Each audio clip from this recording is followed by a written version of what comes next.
There are 7 rappers who can each be seen as the embodiment of the 7 deadly sins, and I'll be breaking them down one by one, beginning with the sin of lust. Lust is defined as an excessive hunger for physical pleasure, a desire that consumes without restraint. And when it comes to a rapper who personifies lust in its rawest form, the crown easily goes to Future. For more than a decade, he's been notorious for his unapologetic toxicity, especially in the way he deals with women. She belongs to the streets. The streaming platform Tidal even crowned him the king of toxic, noting how his music stretches from themes of infidelity to sexual dominance, and even desperate pleas to exes who've long moved on. And speaking of exes, Future has fathered children with quite a few, racking up 8 kids in total with not 1, not 2, not 3, not 4, not 5, not 6, not 7, but 8 different baby mothers, none of whom he ever married. The only marriage he managed to step into was that of NBA legend Scottie Pippen, after Future reportedly had a fling with Pippen's wife, Larsa, during a rocky patch in their relationship, something many believe pushed them closer to divorce. Another notorious situation came when Future flew out an Instagram model, promising to pay her back 1,000% for the trip, only to ghost her once she refused to sleep with him. After she asked if they'd still meet up, his cold reply became infamous. "I'm good, love. Enjoy." She got 100 dudes trying to be the solution. Stand up. All of Future's reputation for lust and toxicity eventually sparked a viral trend where people plastered his face over savage, toxic quotes about women. Instead of shying away from it, Future leaned all the way in, even flaunting some of those very quotes himself during one of his shows. Wrath is defined as uncontrollable rage, boiling anger, and violent hatred, and the perfect figure for that description is none other than King Von. Hailing from Chicago, Illinois, Von is often seen as one of the most impactful artists in drill, respected for his raw lyricism, vivid storytelling, and the aggressive delivery he became known for. His raps often detailed brutal crimes like murder, but it was his real-life actions outside music that truly revealed his wrath. Von's ties to gang life started shockingly young, first getting involved in 4th grade and carrying guns to school by age 13. At 16, he was charged with armed robbery for stealing a car at gunpoint, and in 2012 he was arrested again for shooting at rival gangster disciples. By 2014, Von faced first-degree murder and aggravated assault charges, though inconsistencies in witness accounts led to his release the very next day. Just 3 months later, he was back facing fresh murder and attempted murder charges tied to a deadly shooting, though he was acquitted 3 years later in December 2017. Then in 2019, Von and fellow O-Block rapper Lil Durk were arrested for allegedly shooting and robbing a man outside an Atlanta drive-in. Durk got out on a $250,000 bond, while Von was released on a $300,000 bond. And those were only the crimes he was formally charged with. After his death, accusations piled up, painting an even darker picture. In April 2023, YouTuber Trap Lore Ross dropped a 4-hour documentary branding Von as rap's first serial killer, presenting evidence linking him to at least 10 murders, including P5, Modell, Malcolm Stuckey, and Gakira K.I. and Barnes. Chicago authorities themselves concluded in 2021 that Von was indeed behind K.I.'s killing, and Ross alleged Von both carried out and ordered several other gang-related murders. Initially, his motives were rooted in gang rivalry, but over time, it seemed he was killing for the thrill itself. Ultimately, all the wrath Von unleashed came full circle when his own life ended in a hail of bullets, a fate eerily mirroring how he allegedly ended others.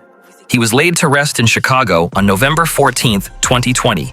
And fittingly, the next rapper I've chosen also comes from Chicago, this time to represent pride. Defined as believing oneself superior, dismissing the achievements of others, and being consumed by self-admiration, no rapper personifies pride more than Kanye West, an icon whose unmatched accomplishments are rivaled only by his reputation for boasting about them, earning him the label of an egotistical narcissist. I am a god. Everybody says, who does he think he is? I just told you who I thought I was, a god. I just told you. That's who I think I am. He's gone as far as calling himself the greatest artist of all time on several occasions, like the moment he boldly referred to himself as, when it comes to the subject of God, Ye has repeatedly declared himself to be one, even going as far as making an entire track about it titled, I Am a God. This video costs $1 million. Cause fam, if I don't win, the award show loses credibility. I appreciate it, man. It's nothing against you. I've never seen your video. It's nothing against you. But hell no, man. He even has a whole track dedicated to himself titled I Love Kanye. And as if that wasn't enough, he crowned the very album it's on as the greatest album of all time. On another track from that same project, Famous, Kanye boldly claims responsibility for Taylor Swift's success, pointing to his infamous 2009 VMA interruption as the spark for her career. What's wild is that this wasn't even his first meltdown. Back in 2006, he pulled a similar stunt after losing an EMA award live on stage. You should be honored by my lateness, that I would even show up to this fake shit. Ye is also notorious for endlessly delaying his music and showing up late to scheduled events. And that repeated lateness is itself a display of pride, sending the message that everyone else's time and schedules will always come second to his own. Even though Kanye's pride has made him one of the most controversial figures alive, he still stands as one of the biggest artists on the planet, backed by a cult-like fan base that continues to grow to this day. And speaking of growth, the rapper I've chosen for the sin of gluttony has a discography that just keeps expanding at an insane rate. Gluttony is defined by an endless appetite and reckless overindulgence, where one doesn't consume to live, but instead lives to consume. A rapper who perfectly embodies this by endlessly devouring beats and flooding the industry with releases is NBA Youngboy. The Louisiana native is infamous for his overwhelming output, having started writing and recording music at just 14 before dropping his first mixtape in April 2015. Since then, in only 8 years, Youngboy has unleashed a staggering 26 mixtapes, 102 singles, 6 studio albums, 3 compilation projects, and 3 EPs. This relentless release schedule has caused many to dismiss his music as quantity over quality, especially when compared to artists like Juice WRLD, who also recorded thousands of songs but carefully chose which to release. When asked about his non-stop output, Youngboy admitted, "It's a disease. Literally, I can't help myself. I tell myself to wait months before dropping again, but it's addictive. I wish I knew earlier how unhealthy it was for me. Music is therapy, but I can't stop it when I want." In 2022, he even set a goal to drop 10 mixtapes in a single year. By the time he hit 101 songs across 7 tapes, he confessed he'd run out of rhymes and asked for help, only to release another project just 10 days later. While his obsession has drawn criticism, it's also cemented him as one of rap's most successful figures. He consistently tops not just rap, but all genre streaming charts year after year, became the youngest artist to earn 100 RIAA Gold or Platinum certifications at just 22, and the youngest to chart 100 songs on the Billboard Hot 100 at 23. In contrast, the next rapper on my list represents the exact opposite of that tireless grind, which is why they embody the sin of sloth.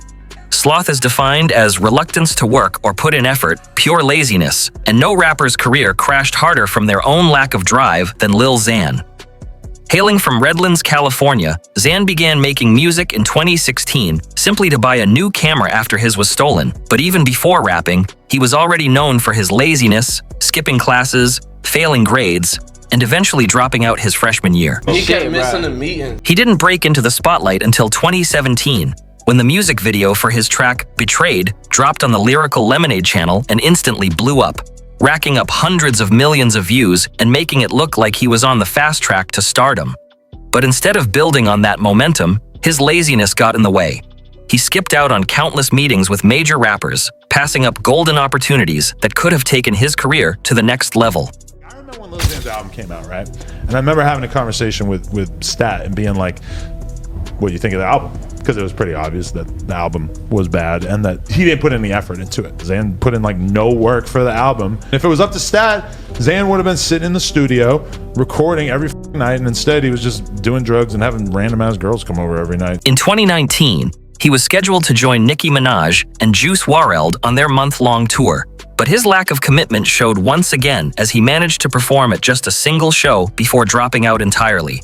I remember that he was supposed to be on the whole tour, and then he was only on it for like a week because he was tweaking out. They could never get Zan to do the shit that he actually had to do for his. When his debut album finally dropped in 2018, it was met with overwhelmingly negative reviews, with critics and fans alike pointing out how clear it was that he'd put little to no real effort into the project. So that's why I'm not doing music. Like after I finished my contract with Columbia, I didn't sign up. Like I didn't know what I was signing up for. I'm more of a celebrity than a rapper at this point. So that's why I'm quitting rapping. Since 2018, Lil Xan has yet to deliver a second album, instead dragging fans along with years of empty promises and contradictory statements. He first announced a project called Be Safe in 2019, but it quickly fell into production limbo and was ultimately scrapped. That November, he revealed his next album would be titled When September Ends and even shared a cover. But like before, it never saw the light of day.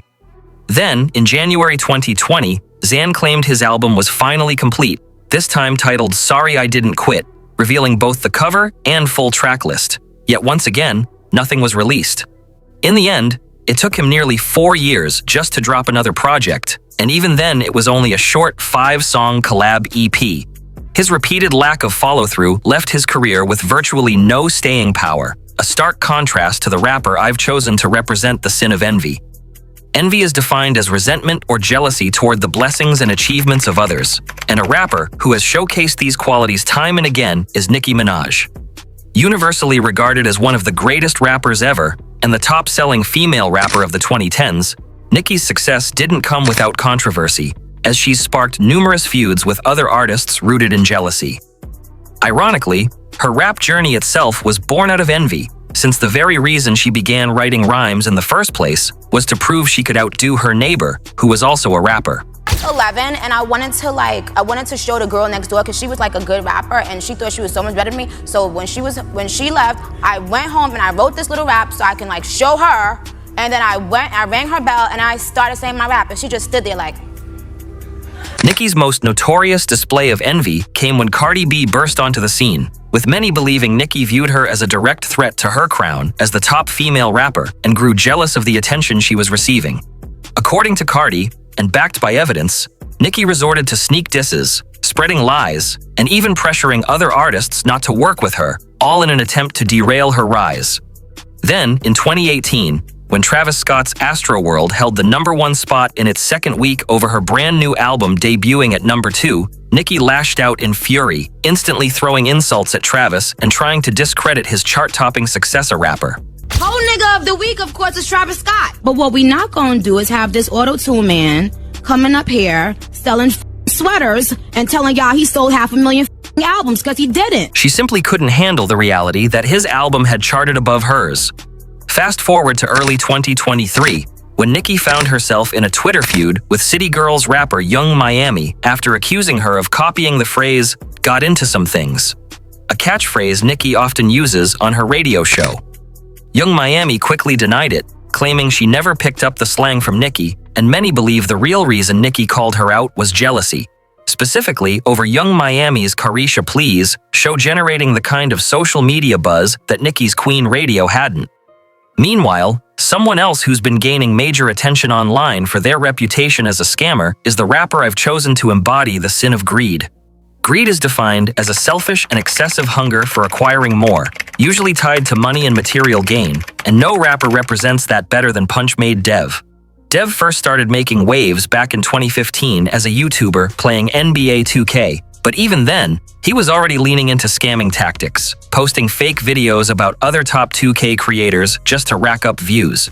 You heard Pretty Boy Fredo, right? He's the biggest one of everybody. So what I did was I was trying to finesse. I made a fake video on him, and I posted it and said I beat him. And he made a video. This nigga's about damn near crying. He's like, "This is not me in the video. He did not play me. This is a clone. This is a fake." It's a clone. It was fake. I've been scamming. It was fake.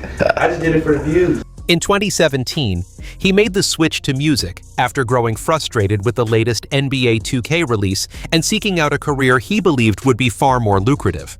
At first I did YouTube videos. I didn't see YouTube I didn't see it making me like $1 million. I want to be a millionaire, so I was like, I gotta do something different. And then also 2K18 came out, and that game was just ass. I was like, I'm not doing it anymore. So I switched over to music. He began by making standard rap tracks, But a couple of years later, on November 19, 2019, he dropped his first song in a new lane known as scam rap, a hip-hop subgenre built around lyrics detailing different kinds of fraud.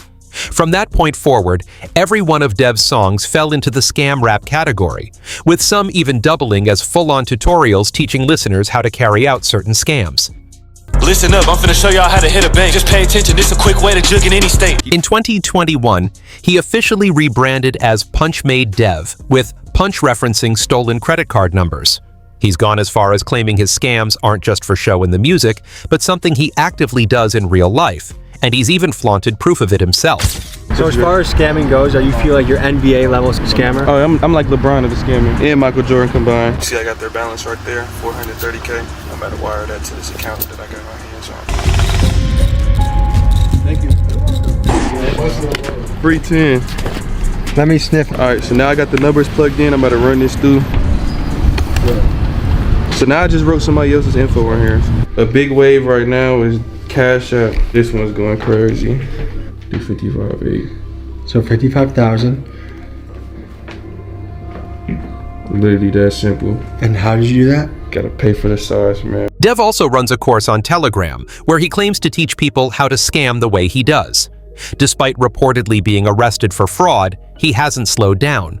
While some believe his whole persona is fake and just a tactic to push his course, even if that were true, selling the course alone would still make it a scam.